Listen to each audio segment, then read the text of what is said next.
Week, I hope. Secretary of State, you know better than I do that Parliament is, for once, deeply representative of the country. It's completely asunder. Nobody in the country knows what's going on. Nobody in there knows what's going on. And you know nothing about what's going on, even inside the Cabinet. The Cabinet's at sea, the country's at sea. We are a laughingstock. Less than a year ago, I celebrated what I thought was the election of a sceptical and liberal Conservative administration. And now I'm left wondering if the Prime Minister hasn't been abducted by Dr. Strangeglove and reprogrammed by the sage over to the dark side. The purpose of politicians is to impose a measure of proportion, a sense of proportion on science, and not to be enthralled to it. Now, I will make myself very unpopular, but I believe that the appearance of the chiefs last week should have been a sacking offence. When they presented that graph, with the caveat that it wasn't a prediction, but nevertheless, it was clear that they presented it as a plausible scenario, with its 50,000 cases per day by mid-October, based on the doubling of infections by the week. Not once, not on one day since March, have there been infections on that day that were double that of the day of the week preceding. Not once. Where did this doubling come from? What was their purpose in presenting such a graph? It was the purpose of the fat boy in Pickwick Papers. I wants to make your flesh creep. It was Project Fear. It was an attempt to terrify the British people, as if they haven't been terrified enough. Now, I've been banging on about this since March, and every criticism I've made, I've been told that the government was relying on the best possible science. So I am delighted by the letter 1 week ago today, the nuanced criticism of Professors Hennigan, Gupta and Sikora. And I believe that it is now the government that has to answer that criticism.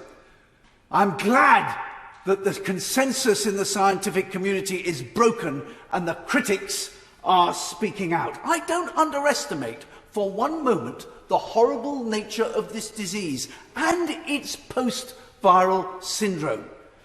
But in terms of the United Kingdom's killers, it is 24th in the league, accounting for only 1.4 of us. And as a consequence, I believe that the government's policy has been disproportionate. By decree, it has interfered in our private lives and our family lives, telling who we may meet, when we may meet them, and what we must wear when we meet them. We have the cruelty of elderly people in care homes, disoriented, being unable to see the faces of their loved ones and to receive a hug.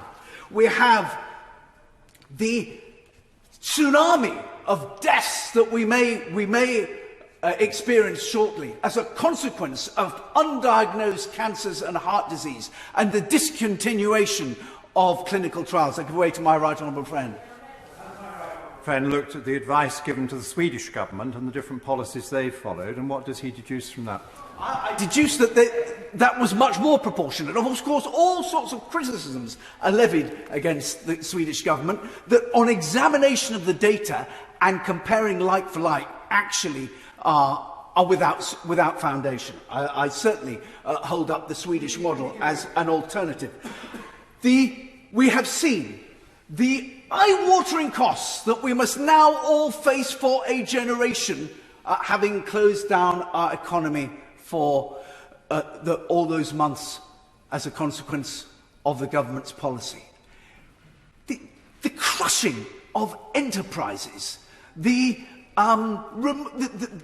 destruction of livelihoods, the unemployment that we're going to have to face now amongst young people, all as a consequence of an overaction. I understand now there's some question as to whether students are to be allowed to return from university at Christmas.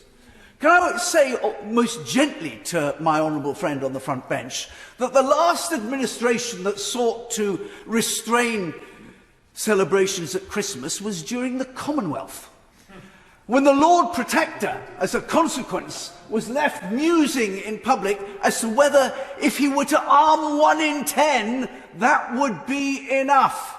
How many marshals will be required?